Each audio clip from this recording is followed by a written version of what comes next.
China expert Stephen Mosher joins us now. Stephen, welcome back to the program. It's good to see you again. Obvious first question, can China be trusted?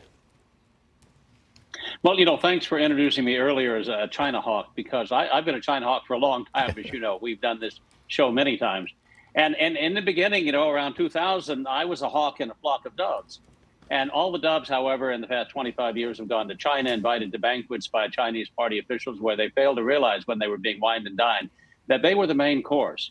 And I think people now, Americans at large, and even most investors have realized how overdependent we've become on China, and how you made perfectly clear through the various interviews we just saw how China has repeatedly cheated on trade. I mean, going back to the World Trade Organization, they promised to protect intellectual property.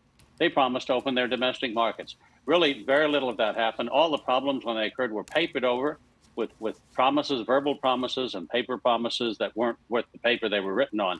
And we finally have now an administration that is taking the threat from China seriously, because underlying all of the deceptions and the deceit we've seen from the Chinese Communist Party is this fundamental fact, that China wants to dominate the 21st century.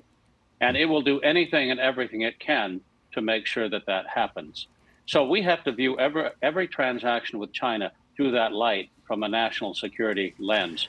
And I realize this is a painful period for a lot of people. It's going to be very, very painful for the people in China, too, Stuart, who have been the first and foremost victims of the Chinese Communist Party. Stephen, we've raised tariffs on China. They've raised tariffs on us.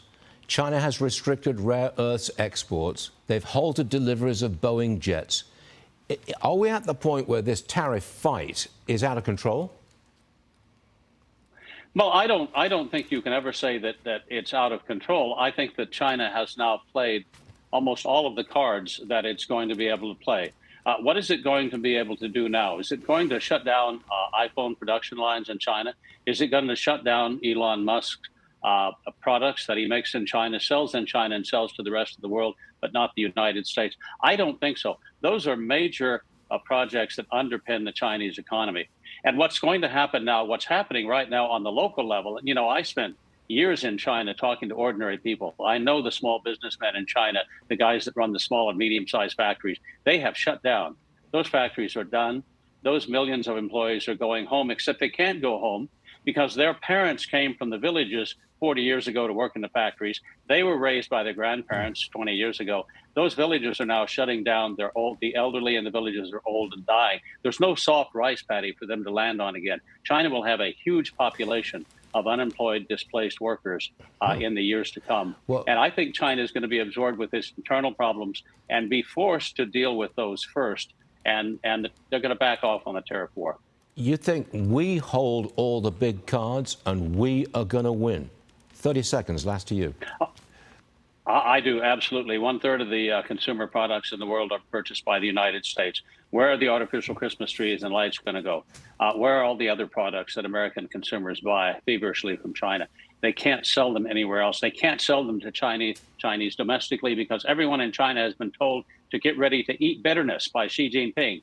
Chirku, eat bitterness. That means tighten your belts, don't spend any money unless you have to. And domestic economy consumption is going to plummet. Well, that's you are a China hawk.